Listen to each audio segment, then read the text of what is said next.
संकटों का सामना कर ही रही है, और उस पर से एक नया संकट शुरू हो गया, ईरान इजराइल वॉर। होना ही था।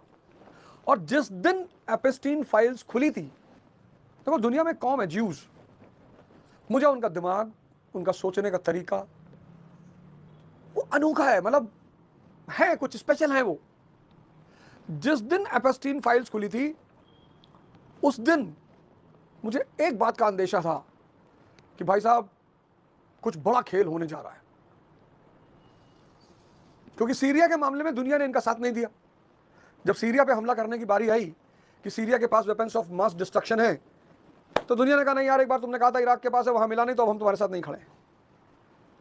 तो अगर कोई प्रेम से आपके साथ ना है तो डर के तो आएगा ही ना। तो दुनिया के जितने बड़े बड़े नेता हैं, जितने बड़े बड़े देश हैं, एपेस्टीन फाइल्स के द्वारा इन्होंने सबको अपने कब्जे में कर लिया। यह किसी देश का हमला नहीं है, यह एक जाति का हमला है।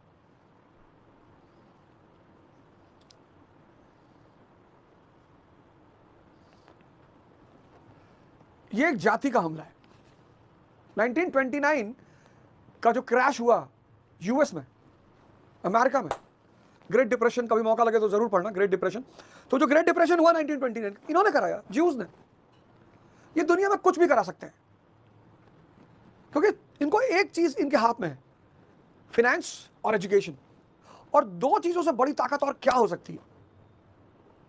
मैं बार बार कहता हूं कि अगर 100 नोबेल प्राइज दिए गए हैं तो 95 नोबेल प्राइज यहूदियों के पास गए। संपत्ति, समृद्धि शक्ति के बिना रह ही नहीं सकती। भारत पर इतना हमला क्यों हुआ बार बार? जब भारत कमजोर हुआ, अब यही है इतिहास विषयों को पढ़ने का फायदा। भारत सोने की चिड़िया, यानी सोने की चिड़िया का मतलब ऐसा नहीं कि यहां चिड़िया सोने की उड़ती थी, समृद्धि, समृद्धि। और जब जब भारत कमजोर हुआ, मौर्य राजवंश खत्म हुआ, तो फिर विदेशियों ने हमला कर दिया। शक, कुषाण, हूण। गुप्त राजवंश खत्म हुआ, हूणों ने हमला कर दिया। राजपूत काल में भारत कमजोर हुआ, तुर्कों ने हमला कर दिया।